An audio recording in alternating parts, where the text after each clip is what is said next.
안녕하세요. 일본의 소식을 쉽고 빠르게 간추려서 전해드리는 오늘의 일본입니다.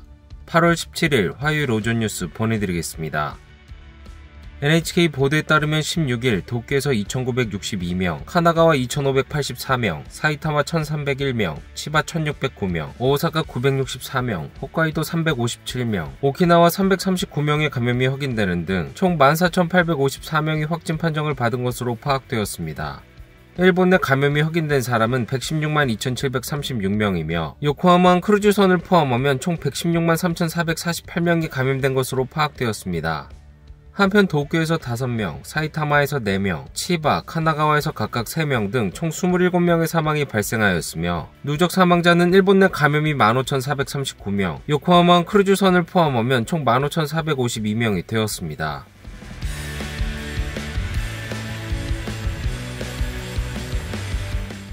이날 도쿄에서는 2,962명의 신규 감염이 확인되었습니다. 10세 미만부터 100세 이상의 남녀 2,962명이 신규 확진 판정을 받은 것으로 파악되었으며 이 중 1,757명은 감염 경로가 파악이 되지 않거나 조사 중이고 1,205명은 기존 감염자의 밀접 접촉자로 확인되었습니다. 연령대로는 20대에서 30대가 총 1,499명으로 전체의 약 51%, 40대에서 50대는 총 809명으로 약 27%로 나타났습니다. 감염 경로로는 가정 내 감염이 745명으로 가장 많았으며 직장 내 감염이 170명, 시설 내 감염이 102명, 회식에서의 감염이 39명 등으로 확인되었습니다. 한편 이날 40대부터 90대까지의 남녀 5명이 사망하였으며 현재 중증 환자는 17명 증가한 268명, 입원 환자는 132명 증가한 3,881명으로 파악되었습니다. 이로써 도쿄의 누적 확진자 수는 28만 2,094명, 누적 사망자 수는 2,340명이 되었습니다. 다음 소식입니다.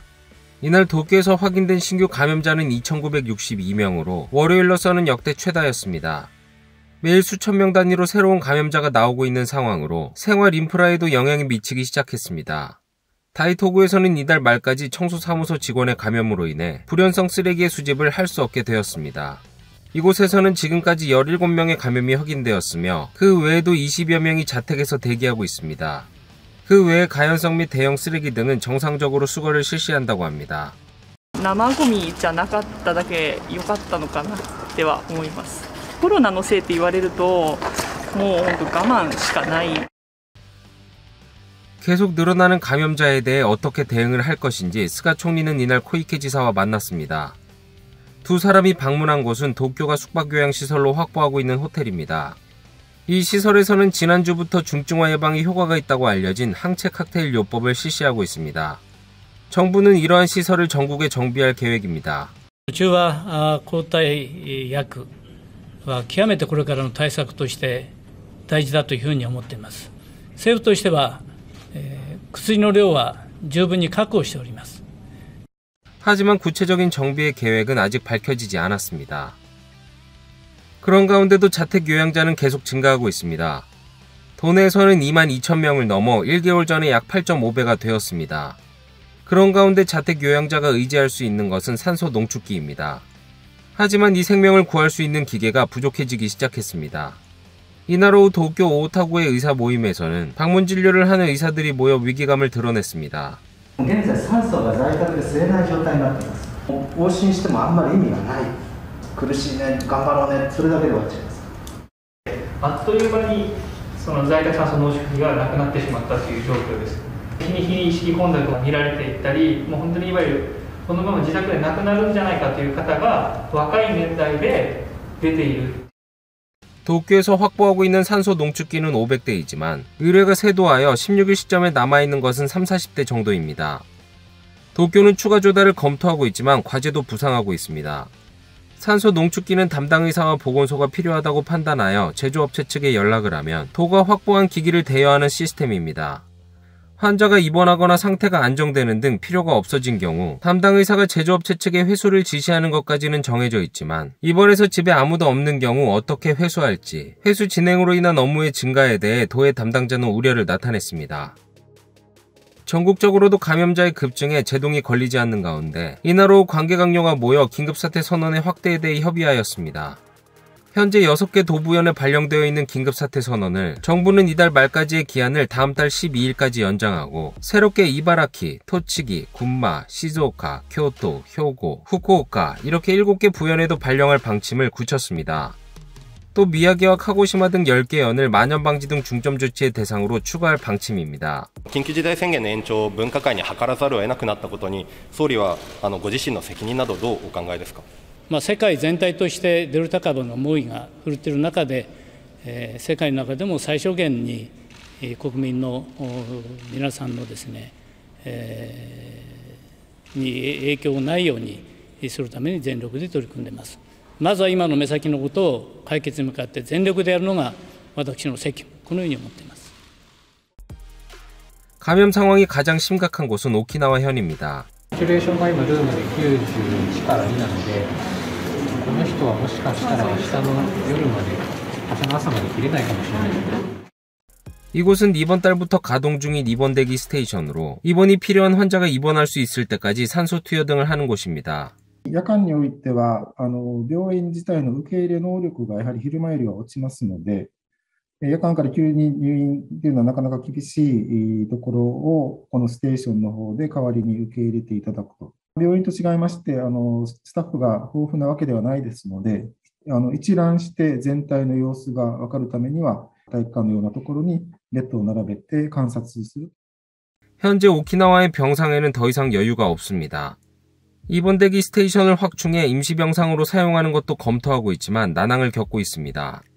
医療従事者、特に看護師の確保というのが沖縄県にとっては課題の一つ。医療需要がかなり多くなっていますので、苦心しているという状況でございます。 다음 소식입니다.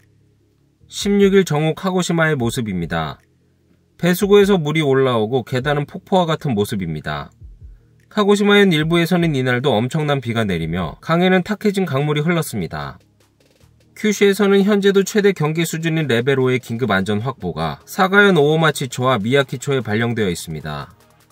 나가사키현 운젠시에서 발생한 토사 붕괴. 비가 계속 오는 가운데 자위대나 소방에 따른 분야의 수색이 진행되었습니다. 토사에 휩쓸린 집에 있었던 59세 여성은 숨지고 남편과 장녀의 안부는 지금도 알 수 없습니다.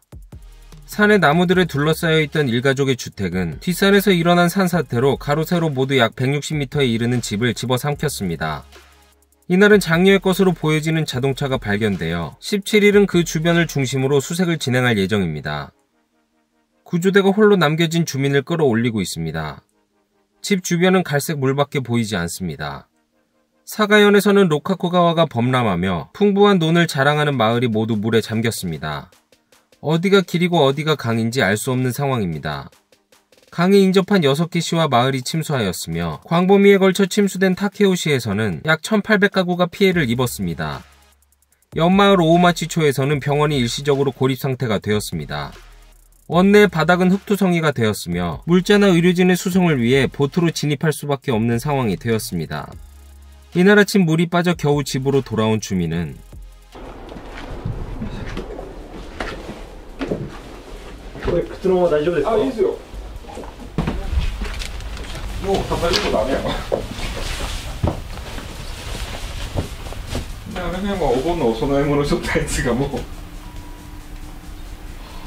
집으로 흘러든 물은 냉장고와 세탁기를 다 넘어뜨렸습니다.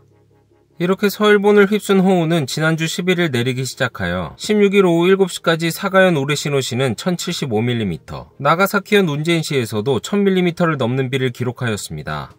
이 6일간 평균의 8월 한 달간에 3배가 넘는 비가 내린 것이 됩니다. 나가노현에서는 지난주부터 비가 내려 비의 양은 600mm를 넘겼습니다. 오카야시에서는 명절을 함께 보내고 있던 가족을 덮쳤습니다. 피해를 입은 집의 뒤편에는 산에서 흘러든 큰 돌과 대량의 토사가 남아있습니다. 당시 집에는 가족 8명이 있었으며 명절차 방문한 모자가 사망하였습니다. いつも元気でよく話しかけてくれる人でした。同姓同名だと思いたかったんですけど、お母さんの名前も弟くんの名前も一緒で、ただただ悲しいですね。 사고 현장을 상공에서 보면 주택의 뒤로는 고속도로가 지나고 있으며 그 뒤에 산 중턱이 무너졌습니다. 토속류는 고속도로 밑을 지나는 폭 2m 정도의 도로를 지나 집을 덮쳤다고 보여집니다. 히로시마현 내에서도 수색이 계속되고 있습니다. 아키타카타시에서는 70대 남성이 실종되었으며 히가시 히로시마시에서도 80대 남성이 실종 상태입니다. 한때 긴급안전 확보가 발령된 키타 히로시마초에서는 주민들이 토사의 철거 작업에 들어갔습니다.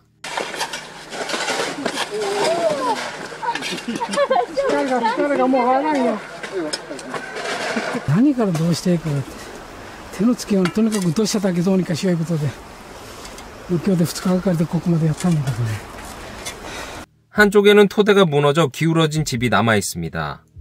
비는 일시적으로 멎었지만 기상청은 큐슈와 히로시마를 중심으로 향후에도 재해급 비가 내릴 우려가 있다고 경고하고 있습니다. 다음 소식입니다. 내각부가 발표한 4월부터 6월 GDP, 국내 총생산은 전기 대비 0.3% 상승하였으며 연율로 환산하면 1.3% 상승한 수준이 되었습니다. 기업의 설비 투자와 수출이 주도하였고 개인 소비는 플러스 0.8%의 성장에 그치며 2분기 만에 반등을 보였지만 주요 도시의 긴급사태 발령 등과 맞물리며 뚜렷한 회복세를 나타내지는 못한 것으로 보입니다. 한편 니시무라 경제재생 담당상은 긴급사태 선언하에 개인 소비가 플러스가 된 것에 대해 経済再生とコロナ対策担当している私の立場で言えば非常に複雑な思いであります。若者を中心として旺盛な消費意欲をひしひしと感じております。 거기에 감염 확대가 장기화하며 어중간한 채로 나아가는 것이 경제에는 좋지 않다는 생각을 나타냈습니다. 다음 소식입니다. 이달 24일 개막하는 도쿄 패럴림픽은 모든 경기장에서 무관중으로 개최하는 방향으로 IPC, 국제패럴림픽위원회 및 조직위원회 등의 사자회담에서 결정하였습니다. 感染状況を踏まえて全ての競技についてより厳しい措置として無観客とする 16일 정부와 도쿄, 조직위원회, IPC 간의 사자회담이 열렸으며 도쿄, 사이타마, 치바, 시즈오카의 모든 패럴림픽 경기장에서 무관중 개최가 결정되었습니다. 한편 아이들의 안에 경기를 관전할 수 있는 학교 연계 관전에 대해 하시모토 회장은 1도 사면의 지사로부터 강한 요청이 있었다고 밝히며 현을 넘는 이동은 하지 않는 수준에서 지자체나 학교 측이 희망할 경우 실시하겠다고 밝혔습니다. 다음 소식입니다.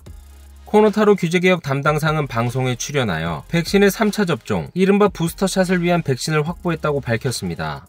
일본 정부는 코로나19 바이러스의 백신의 확실한 효과를 위해 3차 접종을 검토하고 있습니다. 이 가운데 코노 담당상은 방송에서 화이자와도 부스터분의 공급량에 대해 합의가 끝났다라고 말하며 화이자사의 백신 3차 접종의 필요분을 확보했음을 밝혔습니다. 또 내년분의 백신에 대해서는 이미 모더나사와 5천만 회분의 추가 공급을 받기로 합의하였으며 미국의 노바백스사와도 1억 5천만 회분의 공급을 받는 것을 전제로 협의 중에 있는 것으로 알려졌습니다. 한편 코노 씨는 3차 접종에 대해 1, 2차에서 접종한 백신과 동일한 백신으로 접종할 것인지에 대해서는 앞으로 연구 결과를 본 이후 판단하겠다라며 구체적 답변은 피했습니다. 해당 기사에 대한 댓글 반응 살펴보겠습니다. 3차보다 먼저 1, 2차를 제대로 접종하게 해야 한다. 아직 한 번도 접종하지 않은 사람이 수천만 명 있다. 백신보다 치료제를 급히 원한다. 백신을 맞아도 확실하지 않고 감염되면 자택요양으로 치료는 지연되고 중증화 우려. 이런 보도뿐이라 뭘 해도 소극적이 된다. 감염되어도 치료약이 있다는 안심감을 주길 바란다. 38세인 지인이 접종 다음날 사망했다. 아무 질병 없는 건강한 분이었다. 하지만 인과관계, 사망 원인도 모른다고 했다. 그런 부분은 제대로 알아보고 있는 것인가? 3차라고 말하기 전에 1차 예약도 못하는 상황이다. 더 균등하게 나눠주길 바란다. 그것보다 3번 맞아도 괜찮은가? 백신을 맞는 것보다 감염자를 줄이는 방향을 생각해주길 바란다. 3번째도 좋지만 아직 젊은 층 1차도 끝나지 않았다. 그쪽을 빨리 맞을 수 있게 돌려야 하지 않을까. 오늘의 일본 소식은 여기까지입니다. 시청해주셔서 감사드리며 즐거운 하루 되시길 바라겠습니다. 저는 또 새로운 소식으로 찾아뵙도록 하겠습니다. 이그저TV였습니다.